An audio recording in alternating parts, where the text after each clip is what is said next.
Movie शुरू होती है तो हम दो आदमियों को देखते हैं जो कि आपस में कुछ बातें कर रहे होते हैं। इन दोनों का नाम होता है सिटरसन और हेडली। अब ये लोग जहाँ थे वो जगह काफ़ी हाईटेक और एडवांस थी।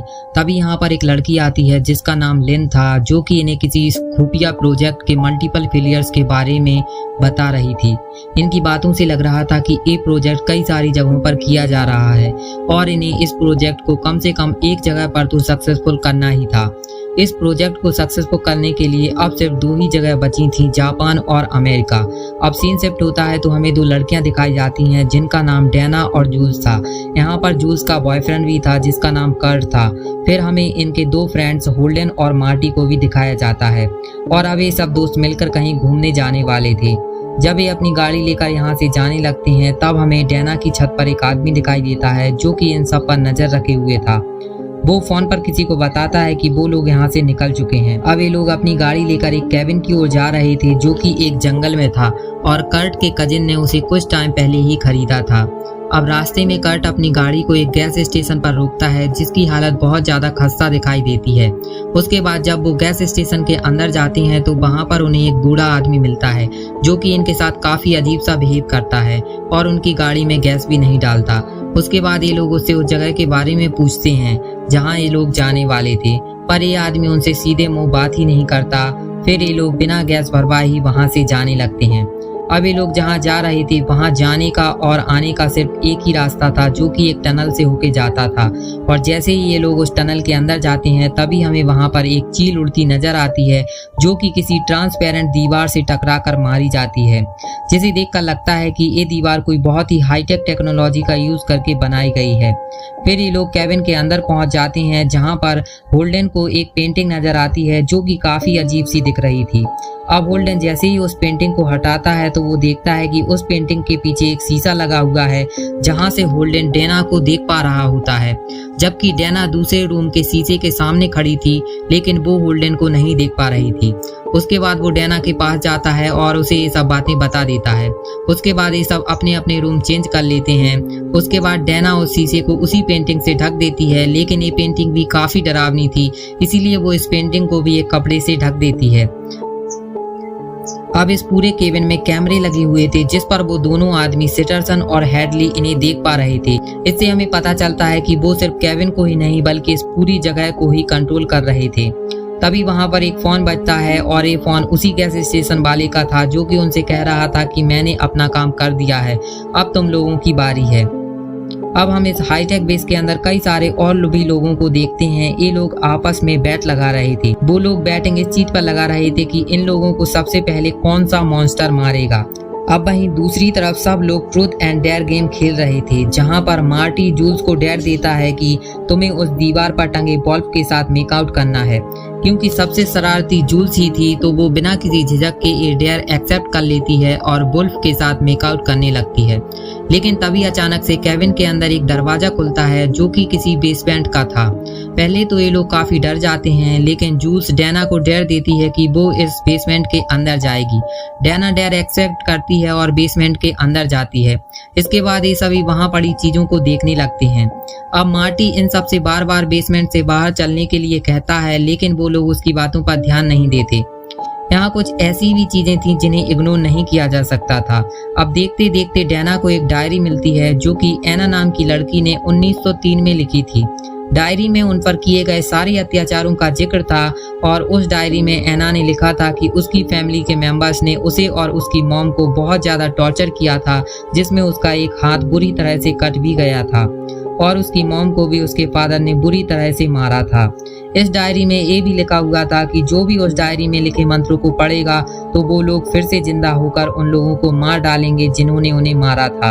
अब ये सुनकर मार्टी काफी घबरा जाता है और उन्हें इन मंत्रों को पढ़ने से मना करता है, लेकिन डैना और उसके सब दोस्त इन सबको बकवासी समझ रहे थे, इसीलिए वो लोग इन मंत्रों को पढ़ देते हैं। जिसके बाद केबिन के बाहर जंगल में जमीन के अंदर से एना और उसके परिवार के लोग बाहर निकलने लगते हैं। ये सब किसी ज़ॉम्बी घोस्ट से कम नहीं लग रहे थे। वहीं दूसरी तरफ उस बेसमेंट फैसिलिटी में बैटिंग विनर को अनाउंस किया जाता है। जिन्होंने अपनी बैट ज़ॉम्बीज पर लगाई थी वो टीम इस बैट को जीत जाते हैं। इसका मतलब ये था कि बेसमेंट के अंदर ऐसी और भी बहुत सारी चीजें थी जिनसे अलग अलग क्रिएचर्स को जिंदा किया जा सकता था। लेकिन उन्होंने जॉम्बीज को आज़ाद किया, इसलिए बैड जॉम्बीज टीम जीती।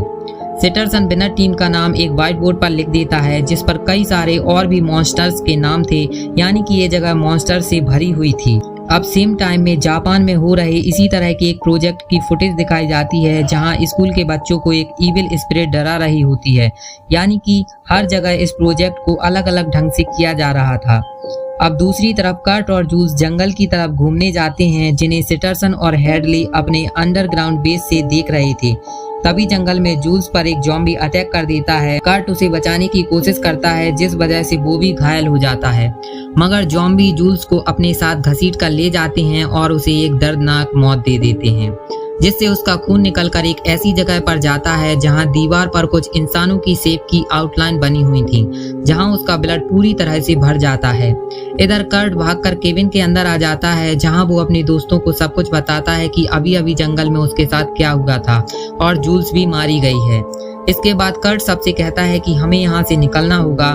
तभी अचानक से उनके गेट पर एक आवाज आती है जिसे सुनकर कर्ट उस गेट को खोलने के लिए मना करता है, लेकिन डैना उस गेट को खोल देती है।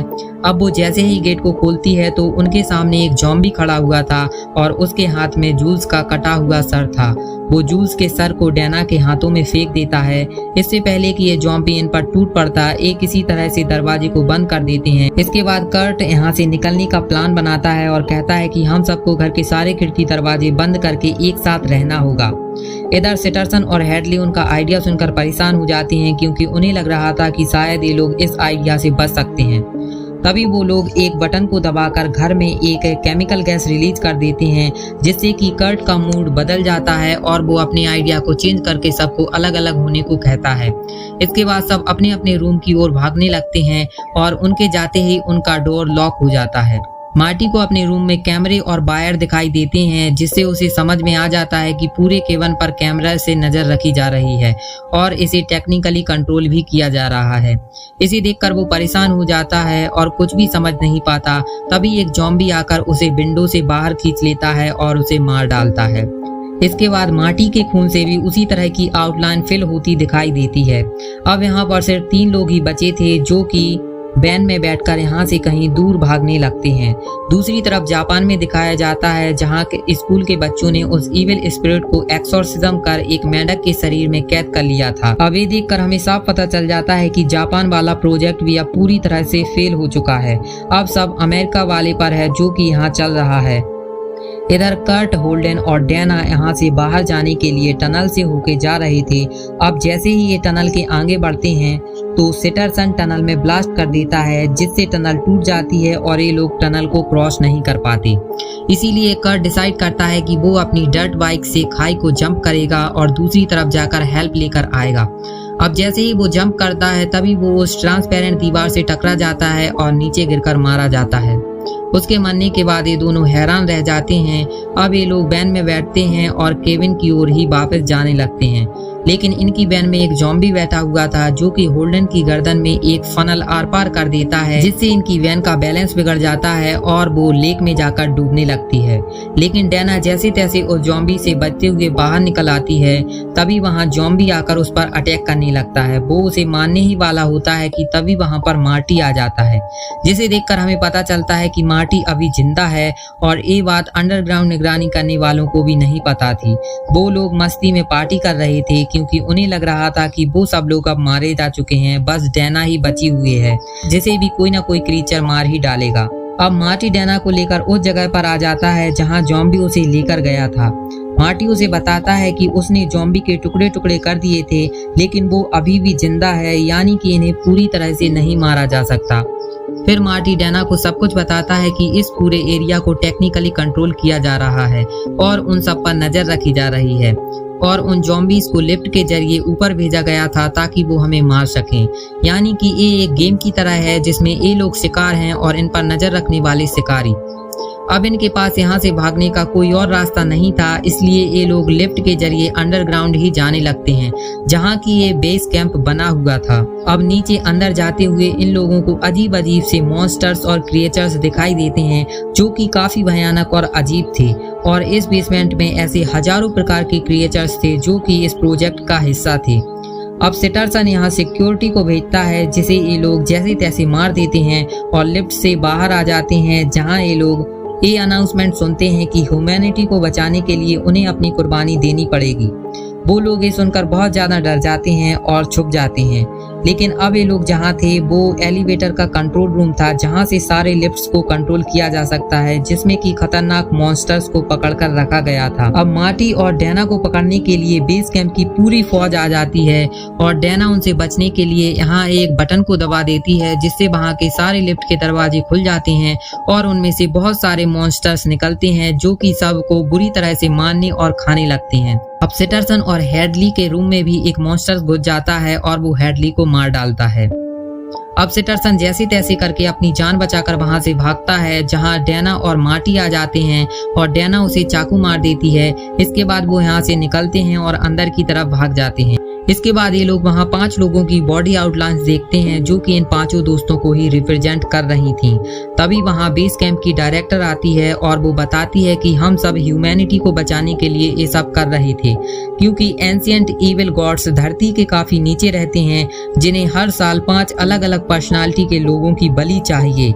इसीलिए पूरी दुनिया में प्रोजेक्ट किया जा रहा था ताकि 5 लोगों को सेक्रीफाइस किया जा सके और एंशिएंट गॉड्स को उनकी बलि मिल सके। और अगर उन्हें इंसानी बलि नहीं मिली तो वो धरती पर आकर इंसानों पर अटैक कर देंगे, जिससे पूरी ह्यूमैनिटी ही खत्म हो जाएगी। अब वो उनसे कहती है कि ये प्रोजेक्ट अब सिर्फ यहीं सक्सेसफुल हो सकता है अगर तुम अपनी बलि दे दो तो। इसके बाद वो उनसे कहती है कि ये बलि उन्हें सूरज उगने से पहले देनी होगी। अब डायरेक्टर डैना को इमोशनली होकर कहती है, जिससे डैना काफी डर जाती है और वो धरती को बचाने के लिए मार्टी पर गन तान देती है। तभी वहां पर एक मॉन्स्टर आ जाता है, जो कि डैना पर हमला कर उसे जख्मी कर देता है। इसके बाद मार्टी डैना के हाथ से बंदूक छीनकर उस मॉन्स्टर पर चलाने लगता है, जिससे वो यहाँ से भाग जाता है। इसके बाद डायरेक्टर और मार्टी के बीच फाइट होने लगती है।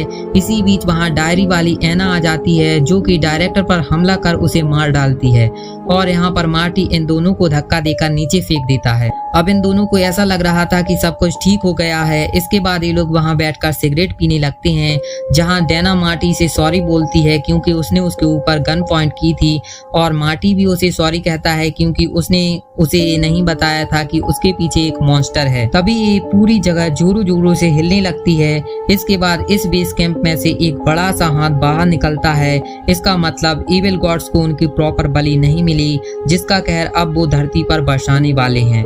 और यहीं पर ये मूवी खत्म हो जाती है।